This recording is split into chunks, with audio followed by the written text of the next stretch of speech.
Hello friends, welcome back to my YouTube channel. दोस्तों, आज मैं बनाऊंगी गेहूं के आटे का गुलाब जामुन, वो भी बिना मावा के। बिल्कुल ये गुलाब जामुन सस्ते में बनेंगे। 1 कप गेहूं के आटे से लगभग 12 से 13 गुलाब जामुन बन करके तैयार होंगे और एकदम सॉफ्ट, बिल्कुल मावा जैसे गुलाब जामुन बनते हैं ना, वैसे बन के तैयार होंगे। तो चलिए इसको बनाना शुरू करते हैं।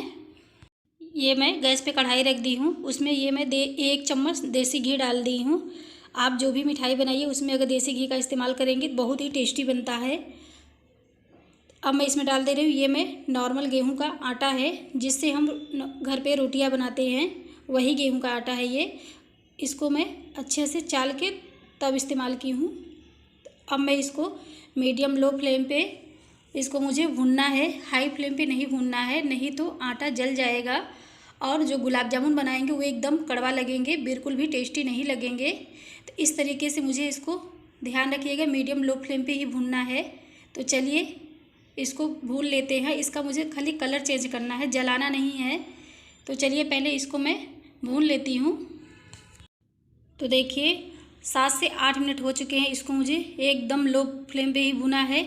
कलर भी थोड़ा सा चेंज हो गया है। तो इसी तरीके से मुझे आटे को भूनना है और खुशबू भी इसमें आने लगी है। जो आटा मैंने भुना है खुशबू भी अच्छे से आने लगी है। तो अब मैं गैस का फ्लेम बंद कर देती हूँ और आटे को थोड़ी देर चला लेती हूँ, क्योंकि अभी कढ़ाई गर्म है, मुझे इसको छोड़ना नहीं है, नहीं तो थोड़ा सा लग जाएगा।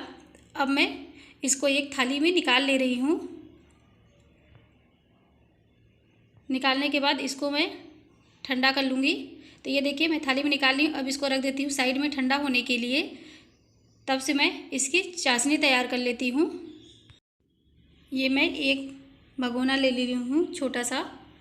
अब मैं इसमें डाल दूँगी 1 कटोरी। ये देखिए 1 कटोरी से थोड़ा सा कमी है, मैं चीनी ली हूँ, उसको डाल दे रही हूँ। अब इसी कटोरी से मैं 1 कटोरी, पूरा मतलब 1.5 कटोरी नहीं लेंगे, 1.25 कटोरी मैं पानी लूँगी, इसको डाल दूँगी इसमें।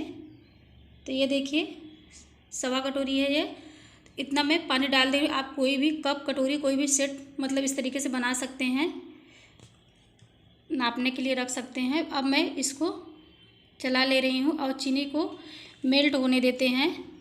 जब अच्छे से चीनी मेरी मेल्ट हो जाएगी तब आपसे चलिए मिलते हैं। चीनी मेरी अच्छे से मेल्ट हो गई है और मेरे इस चाशनी में उबाल भी आने लगा है। तो इसकी मुझे जो चाशनी तैयार करनी है, तो ना तो 1 ताक की तैयार करनी है, ना ही 2 ताक की। मुझे इसको सिर्फ थोड़ा सा चिपचिपा, हाथ में लगा के थोड़ा सा चिपचिपा लगे, बस उसी तरीके से इसकी चाशनी तैयार करनी है। तो अब मैं इसको थोड़ा सा टेस्टी और फ्लेवर अच्छा देने के लिए मैं इसमें डाल दे रही हूँ ये इलायची पाउडर। इससे जो गुलाब जामुन बनेंगे बहुत ही टेस्टी बनते हैं और फ्लेवर भी अच्छा आता है। अगर आपको नहीं पसंद है तो स्किप भी कर सकते हैं। इसको मैं अभी 2 मिनट के लिए और बॉयल कर लूँगी, चाशनी को और पका लूँगी। तो इसका जो टेक्सचर है ना बिल्कुल गाढ़ा होना चाहिए और ना बिल्कुल पतला होना चाहिए, इस तरीके से मुझे इसका टेक्सचर रखना है। तो चलिए इसको 2 मिनट पकने देते हैं चाशनी को। चाशनी मेरी तैयार हो गई है, गैस को बंद कर देते हैं। अब चलते हैं अगले प्रोसेस की तरफ। तो इधर मेरा आटा भी अच्छे से ठंडा हो गया है। तो ये ध्यान रखिएगा आटा को अच्छे से ठंडा होने दीजिएगा, तभी इसका गुलाब जामुन बनाइएगा।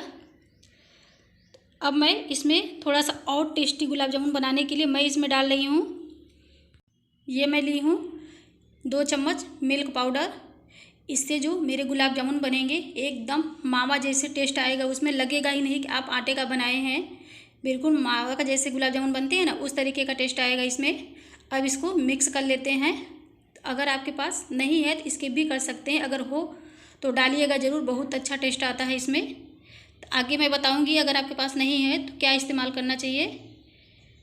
अब मैं इसमें डाल दे रही हूँ, ये मैं ली हूँ 2 चम्मच के करीब फ्रेश मलाई, इसको डाल देती हूँ। इससे जो मेरे गुलाब जामुन बनेंगे बहुत ही सॉफ्ट बनेंगे।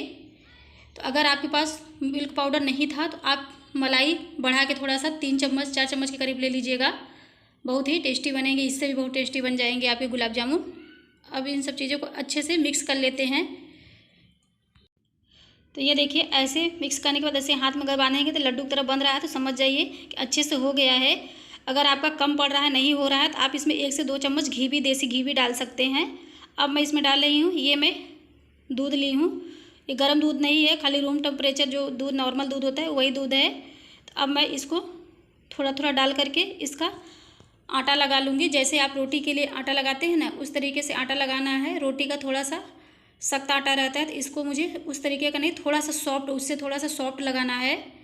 तो चलिए इसको पहले मैं थोड़ा थोड़ा डाल करके आटा लगा लेती हूँ अच्छे से। तो ये देखिए मेरा आटा एकदम लग के तैयार हो गया है और इसको मुझे अच्छे से मसलना है ताकि मेरा जो गुलाब जामुन बने एकदम सॉफ्ट बने, एक भी क्रैक्स उसमें न रह जाए। इस तरीके से मुझे इसको अच्छे से मसलना है। तो ये देखिए मैं आपको भी दिखा भी दे रही हूँ कितना सॉफ्ट और मेरा ये आटा बन के तैयार हो गया। तो देखिए इसी तरीके से आटे को तैयार करना है। और ये मैं 1 गिलास दूध ली थी, आधा गिलास दूध इसमें इस्तेमाल हुआ है। ये आटे के ऊपर निर्भर करता है कि आटा किस क्वालिटी का है, कैसा आटा है, उस तरीके से दूध कम ज़्यादा भी हो सकता है। अब मैं इसमें डाल दे रही हूँ, ये मैं ली हूँ मीठा सोडा। तो इसको मैं ऐसे चुटकी से 1 से 2 चुटकी मैं डाल दूँगी। तो ये देखिए इसी तरीके से इसको डालना है। डाल करके इसको अच्छे से मिक्स कर लेंगे। अब अच्छे से मुझे मिक्स करना है ताकि जो मीठा सोडा मैंने डाला हुआ है वो अच्छे से पूरी जगह मिक्स हो जाए। मीठा सोडा डालने से जो गुलाब जामुन बने एकदम सॉफ्ट बनेंगे और फूले फूले भी बनेंगे। तो चलिए इसको अच्छे से मिक्स कर लिया है। अब मैं इसकी गोलियां बना ले रही हूँ। तो देखिए आप गोलियां अपने हिसाब से बना सकते हैं, छोटी बड़ी जैसे भी आप बनाना चाहें उस तरीके से बना सकते हैं। लेकिन ये ध्यान रखिएगा कि ये गोलियां जो है इसमें एक भी क्रैक्स नहीं होना चाहिए, एकदम चिकनी चिकनी देखिए गोलियां बन के तैयार होनी चाहिए। कहीं भी देखिए क्रैक्स कहीं भी मेरे उसमें नहीं है गुलाब जामुन जो मैं गोलियां बनाई हूँ। इसी तरीके से गोलियां एक आपको और बना के दिखा दे रहे हैं। तो पहले हाथ से अच्छे से इसको मसल लेना है। मसलने के बाद फिर ऐसे हथेलियों से गोला आकार ऐसे दे देना है।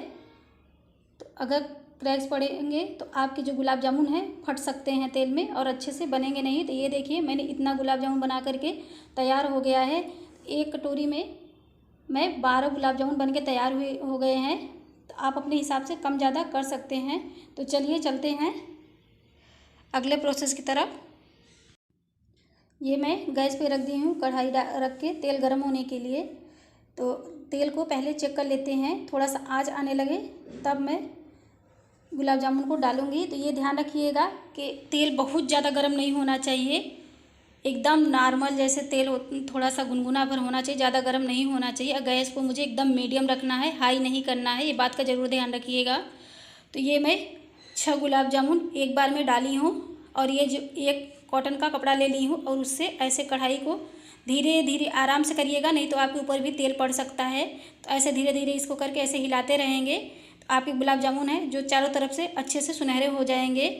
तो जैसे आप हलवाई को देखते होंगे ना, इसी तरीके से हिलाते रहते हैं, बिल्कुल वो करछुल वर्छुल कुछ भी नहीं लगाते, इसी तरीके से हिलाते रहते और उसके गुलाब जामुन एकदम चारों तरफ से अच्छे से सुनहरे हो जाते हैं। तो इस तरीके से मुझे हिलाना है। तो चलिए अच्छे से सुनहरा कर लेते हैं पहले गुलाब जामुन को। तो ये देखिए मेरे गुलाब जामुन एकदम सुनहरे हो चुके हैं। अब मैं इसको छन्नी से चला रही हूँ, थोड़ा सा और कलर दे रही हूँ ताकि इसमें थोड़ा सा और कलर हो जाए, तब मैं इसको निकालूँ।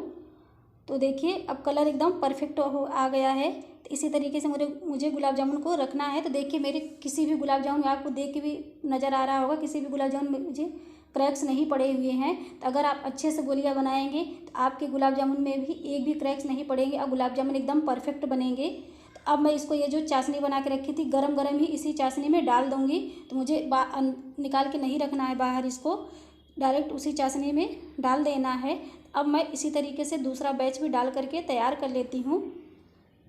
तो एक बार में जो 6 गुलाब जामुन आए थे, इस बार भी मेरे 6 ही बचे हुए हैं। तो अब मैं इसको डाल दे रही हूँ और इसी तरीके से जिस तरीके से मैंने उस बैच में हिलाया था ऐसे इसी तरीके से कॉटन के कपड़े से मुझे धीरे धीरे करके ऐसे हिला देना है, हिलाते रहना आराम आराम से। इसी तरीके से मेरे ये भी गुलाब जामुन एकदम सुनहरे हो जाएंगे। तो चलिए इस बैच को भी तैयार कर लेते हैं पहले, तब आपसे मिलते हैं। तो देखिए ये भी मेरा एकदम सुनहरा हो चुका है। अब इसको भी मैं छान लेती हूँ। तो देखिए दूसरा भी आप देख लीजिए, कहीं भी मेरे गुलाब जामुन में क्रैक्स नहीं पड़े हुए हैं। तो अब मैं इसको भी छान लेती हूँ, उसी चाशनी में डाल देती हूँ गर्मा गर्म ही। ये मैं सारे गुलाब जामुन चाशनी में डाल दिए थे। अब मैं इसको 2 मिनट से 3 मिनट के लिए मीडियम लो फ्लेम पे चाशनी को पकने देंगे ये जो गुलाब जामुन डाले हुए हैं, ताकि मेरी चाशनी जो है अच्छे से गुलाब जामुन पे चढ़ जाए और गुलाब जामुन अच्छे से रसीले हो जाएं। तो देखिए ये पता भी बिल्कुल नहीं चलेगा किसी को कि आपने आटे के गुलाब जामुन बना करके तैयार किए हैं, और देखने में भी देखिए कितने टेस्टी लग रहे हैं। तो अब इसको मुझे 2 से 3 मिनट के लिए मीडियम लो फ्लेम पे इसको पकने देते हैं, तब मैं आपसे 2 से 3 मिनट के बाद मैं उसको ठंडा कर ली थी, आधा घंटा को रख दी थी ठंडा होने के लिए, तब मैं इसको प्लेट में सर्व की हूँ। तो ये देखिए बिल्कुल लग रहे हैं ना एकदम मावा के गुलाब जामुन बने हुए हैं, और ये खाने में बहुत ही टेस्टी लगते हैं। तो एक आपको मैं दिखा भी दे रही हूँ कितना स्पंजी और कितना सॉफ्ट गुलाब जामुन बने हुए हैं। तो ये देखिए आपको देख के पता भी चल रहा होगा, बहुत ही सॉफ्ट गुलाब जामुन बन के तैयार हो गए हैं। अब मैं आपको एक चम्मच से दिखा भी रही हूँ कि अंदर देखिए कितने अच्छे से इसमें चाशनी चढ़ी हुई है। तो ये देखिए कितने अच्छे से एकदम गुलाब जामुन में चाशनी अच्छे से चढ़ चुकी है और रसीले मेरे गुलाब जामुन बनके तैयार हो गए हैं। तो अगर आप मेरे तरीके से गुलाब जामुन बनाएंगे तो आपके भी गुलाब जामुन एकदम परफेक्ट और टेस्टी बनेंगे। तो एक बार इस तरीके से आप गुलाब जामुन ज़रूर गेहूं के आटे का बना करके ट्राई करिएगा, बहुत ही टेस्टी गुलाब जामुन बनते हैं। अगर आप सबको मेरी रेसिपी पसंद आई हो तो चैनल को सब्सक्राइब करिएगा, अपने फ्रेंड्स फैमिली के साथ शेयर करिएगा, लाइक कमेंट करना न भूलिएगा। फिर मिलते हैं एक नई रेसिपी के साथ, तब तक के लिए बाय बाय।